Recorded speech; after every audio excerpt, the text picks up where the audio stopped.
established, and here is where local government is being negligent in paying attention to its sources of revenue. This is a source of revenue. It was established back then. It was accepted back then. Why wouldn't we as a board be catching up and saying, hey, listen, you've gotten away with 28 years if you've been in business for 28 years. Every year it gets better and better because the taxes don't go up or the cost does not go up.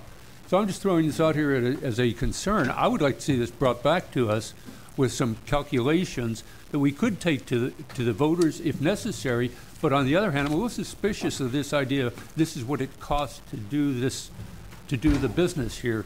Only in a sense here that if we had to establish that back in 1950 or 1980, 1957 or 1980, have we become that much more efficient? If so, then how come we have so many more people in government doing this kind of work in other areas? And it's not your question to answer, really, but I'm just throwing it out as something we need to really pay attention to the contradictions. We're really good about trying to be more efficient, but we also have to be more efficient about collecting the revenue due us. And again, it won't be popular, but it probably wasn't popular in 1980. Or maybe the question is, maybe the supervisors were maybe just a little more responsible then about talking about generating revenues that the county so desperately needs at this time. Thank you, Supervisor. Supervisor Pinches. I got a question. On page 22, it says the sawmills are exempt, but yet in this resolution, it has a fee, annual fee for sawmills, which isn't. It's a separate ordinance for sawmills. They have their own ordinance, so they're exempt from this chapter of the business licenses, but they have their own ordinance that we do collect mill permits, but it's not part of this. It's not a business license. Right. If I could make a comment to this whole issue.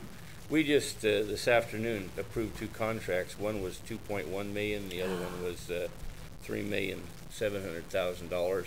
Neither one of those businesses have licenses here in Mendocino County.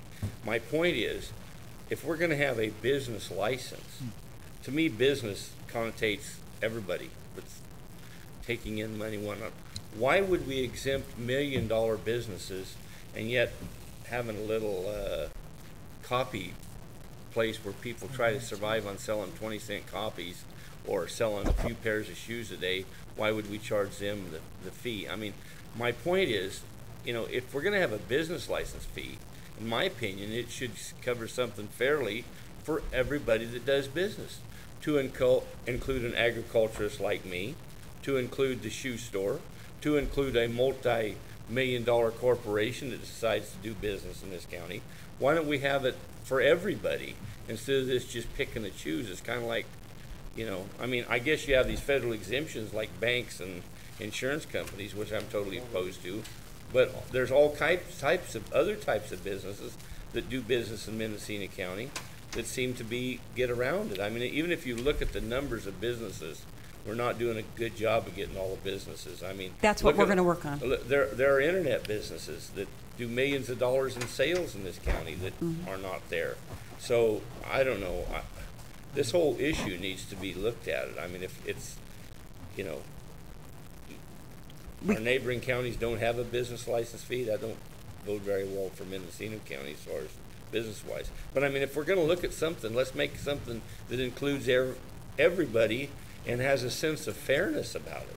I understand you can't decipher between their dollar volume, but you know, why do we exempt one business that does multi-millions of dollars in business in this county just because they're doing one type of business and they're exempt, but yet a shoe store owner, you know, he fits in the category, so we charge him. You know, why don't we try to include more to where everybody, if we're going to have a business license fee, then let's have a business license fee that's inclusive to everybody that wants to do business in Mendocino County. Who's the multi-million-dollar business that would be exempt? These were just contracts that we approved this morning. One was for Tapestry Family Services, $2,100,000 contract, and the other one was Redwood Children's Services. That's the $3,700,000.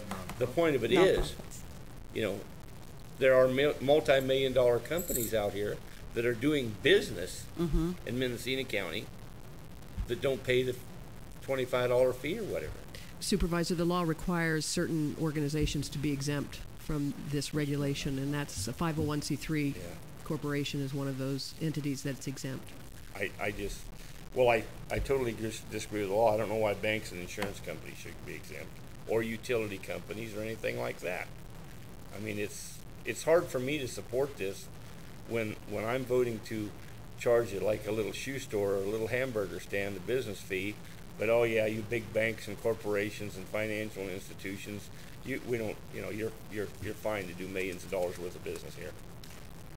There's something wrong with this whole, how this evolved, and the whole issue needs to be looked at. Thank you. To the CEO.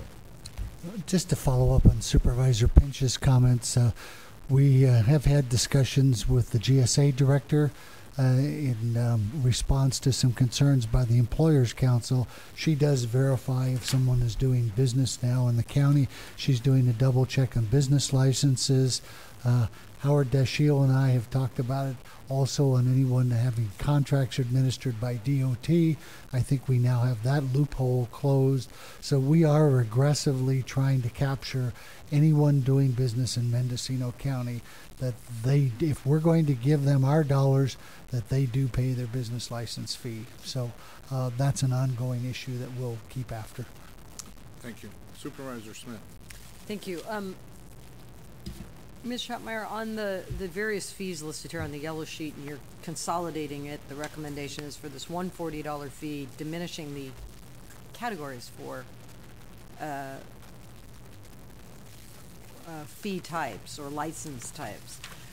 Does it take the same amount of time, or are these permits, these licenses, are they identical for these different categories? In other words, when you process a business license for a contractor, is that the same as doing one for a restaurant or a retail food store? It could be different, but what we did was we averaged the time that it took. The problem that I always had with this, and this was grandfathered in, so there wasn't anything we could do about it.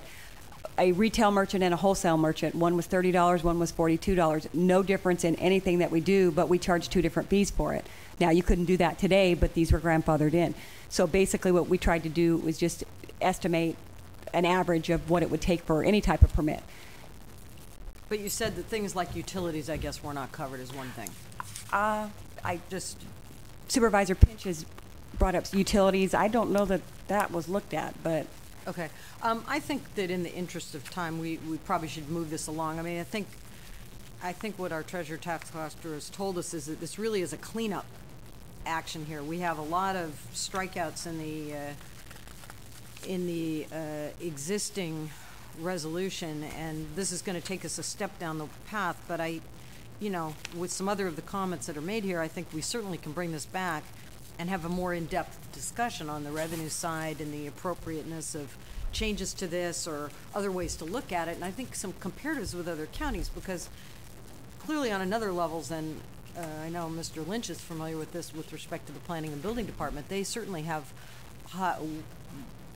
much higher fees in Sonoma County with respect to how they manage that department and what they do in that department. I mean, it clearly is driven by a totally different orientation to the issue than we have. So maybe we want to take a look at this in a different framework at a future date and just say, hey, is there another way we want to look at this? Is there another way to go?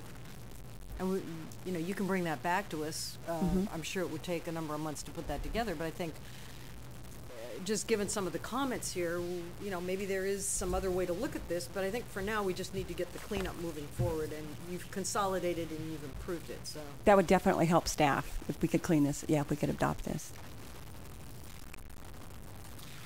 Okay. A couple of comments from the chair first. I think over a year ago I kind of started this little situation by bringing forward a list of contractors